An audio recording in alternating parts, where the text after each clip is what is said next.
When I was about 8 years old and I was running around in the woods playing, I asked one day my father for an axe. My father thought for quite a while before giving me a small but sharp knife. 2 days later I cut myself. Not too bad, but I still bear the scar on my left thumb some 45 years later. So, what was my father thinking? Well, he had never heard of risk analysis or taken any classes in risk standards. But still, he intuitively made a deliberate risk analysis based on his own experience from using both knife and axes for decades and from knowing friends, parents, neighbors who have used the same tools. And he came to a fair conclusion. So, how did he do these risk analysis? Well, my father knew that the probability of getting hurt on a knife is high, which I proved 2 days later. So why then did he give me a knife?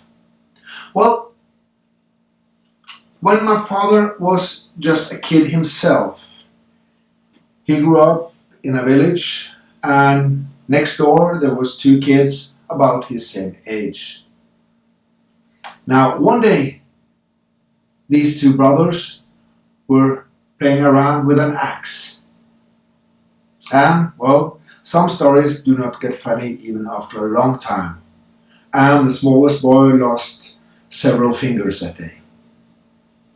So, my father knew that an axe can probably do bigger injuries than a knife. He intuitively understood what I study standards to understand, that the risk is both the severity of an injury and also the probability for it to happen. And this is exactly how we are making risk assessments today. What are the inherent risks of the product? Like in this case, an axe with a sharp blade. Who are using the product? Adult, disabled, or may even be children. Can other than the user be hurt? Like in this case with the axe, the bystander. Where are the products being used? Indoor, outdoor, workshop, in the woods? And are there any statistics from injuries from this product? What situations may occur and what are the risks involved? Likelihood and potential injury. When my father did this calculation and evaluation, leading to me getting a knife and cutting myself, he used only common sense. But if we use the methods and tables of modern risk analysis, we actually come to the same conclusions. Now, if we look at the risk represented by the axe in the evaluation of my father, we see the probability of danger. Well, one person in less than 1,000 in the village he grew up, well, that equals more than 1 in 1,000. How about the severity? Well, losing a limb like a finger is considered to be severity 3. And if we are looking at the table, we see the risk is serious.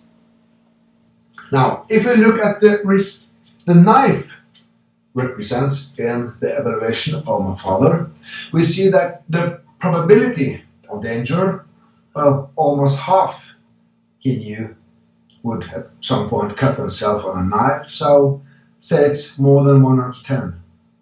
Severity, although I found it very painful, cut less than 10 centimeters are considered severity level 1. And looking at the table again, the risk is considered to be medium. And basically, this is how we do risk assessment on electrical equipment as well. We make a scenario, we find the likelihood and the possible injury, and we calculate the risk.